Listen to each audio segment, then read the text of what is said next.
9 सितंबर की सुबह सुबह एक खबर आई। खबर यह कि तेलुगु देशम पार्टी के प्रमुख और आंध्र प्रदेश के पूर्व मुख्यमंत्री नारा चंद्रबाबू नायडू को राज्य की सीआईडी ने गिरफ्तार कर लिया। नायडू की यह गिरफ्तारी सुबह 6 बजे नंदयाल से हुई। पता चला कि उनकी गिरफ्तारी उनके मुख्यमंत्री रहते हुए एक घोटाले को लेकर हुई है। घोटाला स्किल डेवलपमेंट का था और सीआईडी ने उनके खिलाफ गैर जमानती वारंट जारी किया हुआ था। यह पूरा घोटाला 371 करोड़ रुपए के हेर फेर से जुड़ा हुआ है। इस गिरफ्तारी के बाद पूरे राज्य में बवाल मचा हुआ है। आंध्र प्रदेश के मुख्यमंत्री जगन मोहन रेड्डी के खिलाफ प्रदर्शन हो रहे हैं। टीडीपी के नेता और कार्यकर्ता आरोप लगा रहे हैं कि यह गिरफ्तारी पॉलिटिकल राइवलरी की वजह से सरकार ने कराई है, क्योंकि पार्टी की तरफ से कहा यह जा रहा है कि जिस स्किल डेवलपमेंट के आरोप में नायडू को गिरफ्तार किया गया है उसके तहत सरकार 2 लाख युवाओं को प्रशिक्षण पहले ही दे चुकी है। ऐसे में सवाल उठता है कि एन चंद्रबाबू नायडू की गिरफ्तारी किस आधार पर की गई? क्या है ये स्किल डेवलपमेंट घोटाला और राज्य में चुनाव से 1 साल पहले इस तरह की गिरफ्तारी क्यों हुई? आपको इस वीडियो में यह भी बताऊंगा कि आंध्र प्रदेश के इस घोटाले का यूपी से क्या कनेक्शन है। लेकिन सबसे पहले समझने की कोशिश करते हैं इस स्किल डेवलपमेंट घोटाले को। नमस्कार, मेरा नाम प्रशांत है और आप देखना शुरू कर चुके हैं डेली लाइन का एक्सप्लेनर। एपीएसएसडीसी यानी कि Andhra Pradesh state skill development corporation, यह वही विभाग है जिसमें कथित तौर पर 371 करोड़ रुपए का घोटाला हुआ। इसका गठन आंध्र प्रदेश के विभाजन के बाद किया गया। ये एक पब्लिक प्राइवेट पार्टनरशिप प्रोजेक्ट है। इसके तहत राज्य के युवाओं को स्किल से लैस करना था। इसका जो उद्देश्य था वो यही था। प्रशिक्षण पूरा करने वाले युवाओं को रोजगार भी मुहैया कराना इसका एक लक्ष्य था। और इसके लिए कौशल विकास निगम ने टेक कंपनियों के साथ समझौते किए। इनमें से 2 कंपनियां थी, एक थी सीमेंस और दूसरी थी design tech systems. Siemens industrial software private limited का हेड ऑफिस नोएडा में है, उत्तर प्रदेश के नोएडा में। इस कंपनी के साथ समझौते के तहत आंध्र प्रदेश की 6 जगहों पर स्किल डेवलपमेंट केंद्र स्थापित किए गए। यहां युवाओं को स्किल डेवलपमेंट के लिए प्रशिक्षण दिया जाता है।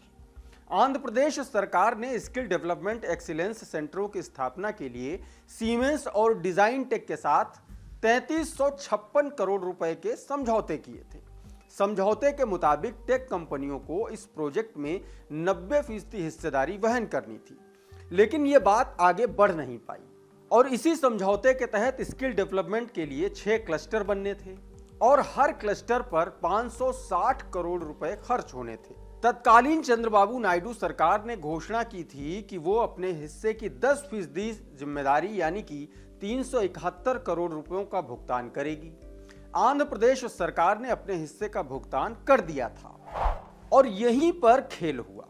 आंध्र प्रदेश में सीआईडी ने कौशल विकास के लिए जारी फंड के दुरुपयोग का आरोप लगाते हुए सबसे पहले दिसंबर 2021 में मामला दर्ज किया था। सीआईडी ने आरोप लगाया था कि सीमेंस ने प्रोजेक्ट की लागत को बढ़ा चढ़ाकर 3300 करोड़ रुपए का कर दिया। इस आरोप में सीमेंस से जुड़े जीवीएस भास्कर पर मुकदमा भी दर्ज हुआ। अब जीवीएस भास्कर कौन है, इनकी क्या कहानी है, ये वीडियो में आपको आगे बताएंगे। इनका यूपी से क्या कनेक्शन है ये भी बताएंगे। लेकिन सबसे पहले बात 371 करोड़ रुपए के घोटाले की। आंध्र प्रदेश सरकार ने siemens industrial software private limited को 371 करोड़ रुपयों का भुगतान किया था।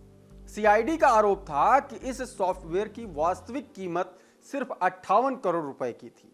आरोप है कि चंद्रबाबू नायडू की सरकार ने इस योजना के तहत खर्च किए जाने वाले 371 करोड़ रुपए शेल कंपनियों में ट्रांसफर कर दिए। पूर्व सीएम पर यह भी आरोप है कि शेल कंपनियां बनाकर उन्हें पैसे ट्रांसफर करने से संबंधित जो दस्तावेज थे उन्होंने वो भी नष्ट कर दिए। यह तो था 371 करोड़ रुपए के घोटाले का चंद्रबाबू नायडू से कनेक्शन। लेकिन एक कनेक्शन और है। कनेक्शन है यूपी कैडर की एक आईएएस से। जी, मैं बात कर रहा हूं यूपी कैडर की आईएएस अपर्णा यू की। और इस मामले में सीमेंस कंपनी से जुड़े जिस जीवीएस भास्कर के खिलाफ 2021 में मुकदमा दर्ज हुआ था वो यूपी कैडर की आईएएस अपर्णा यू के पति हैं। इसी साल मार्च महीने में खबर आई थी कि अपर्णा यू के पति को सीआईडी ने इसी घोटाले के आरोप में अरेस्ट किया था।